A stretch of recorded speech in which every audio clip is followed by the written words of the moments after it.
تبعتوا وغادي نقولها لكم جوج دقائق. مفاوضات اكس ليبان راه مازال المؤرخين المغاربه ما رجعولاش كثير، لان خصوصا ان الافواه مكمومه، ممنوع اللي يهضر في التاريخ، والتاريخ راه مهم بالنسبه الينا لاننا نستفيد منه.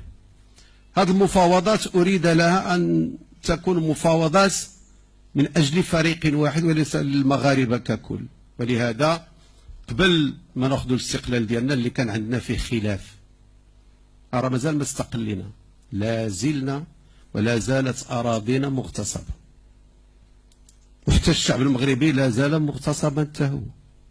ما نعيشه اليوم يمكن نقولوا انه اكثر او يعادل ما عاشته الحركه الوطنيه امام الحمايه، ايام الحمايه.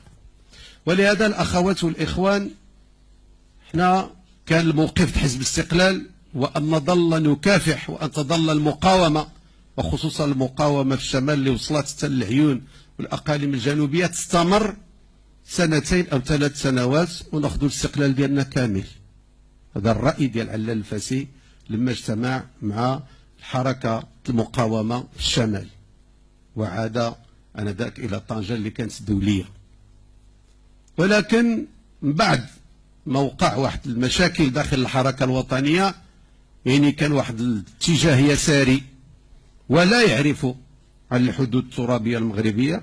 الشرع عندي بعض التسجيلات ديال قادة الحركة الوطنية، منهم سيدي صغي اللي تيقول أن علال الفاسي لوحده واحد الاستقلال اللي كان تيعرف الحدود الحقيقية ديال المغرب اللي تتمتد من سبتة إلى واد السنغال. هذا الصراع اللي وقع داخل الحركة الوطنية بدعم من المستعمر الفرنسي من بعد الاستقلال، واللي عطى الانفصال ديال 59، واللي عطى الانفصال ديال الاتحاد الوطني لطلبة المغرب، الاتحاد المغربي للشغل، ناس اللي بداو تيقولوا ما عندهم علاقة بالسياسة هما ناس خبزيين.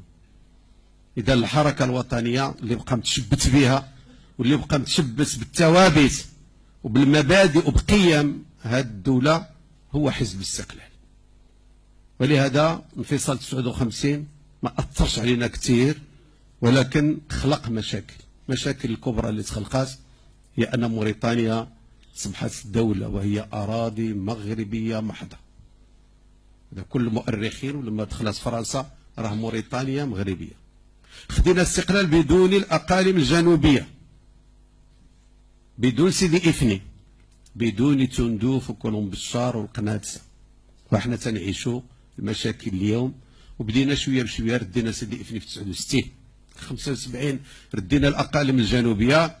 ولكن ما يحصل اليوم من مشاكل داخلية، وخصوصا بعد الاستحقاقات ديال 7 أكتوبر، اليوم تشوفوا أن القضية الوطنية مع كامل الأسف أصبحت مهددة. اليوم تنقراو تنسمعوا عبر الأخبار أن ما يحدث اليوم في القرقاراس يعني خطير جدا، وأن البوليزاريو أصبح الآن في المحيط الأطلسي، أن هناك اتفاق بين موريتانيا والجزائر والبوليزاريو باش يديروا واحد الخط فاصل ما بين المغرب وما بين إفريقيا، في الوقت اللي المغرب اليوم كيدافع باش يولي الاتحاد الإفريقي. اليوم تسمعون بعد يعني ناس مساكن اللي تيديروا نقل البضائع انه تيتعرضوا للسب وانهم خونه لما تمروا من هذا الخط. يعني كل ما كانت مشاكل داخليه وعدم احترام راي الشعب واحترام الاحزاب الوطنيه وتركها تكون عندها واحد استقلاليه القرار باش تقرر وتشارك في القرار، كل ما ضاعت من اراضينا وضاعت من كرامتنا اشياء كثيره.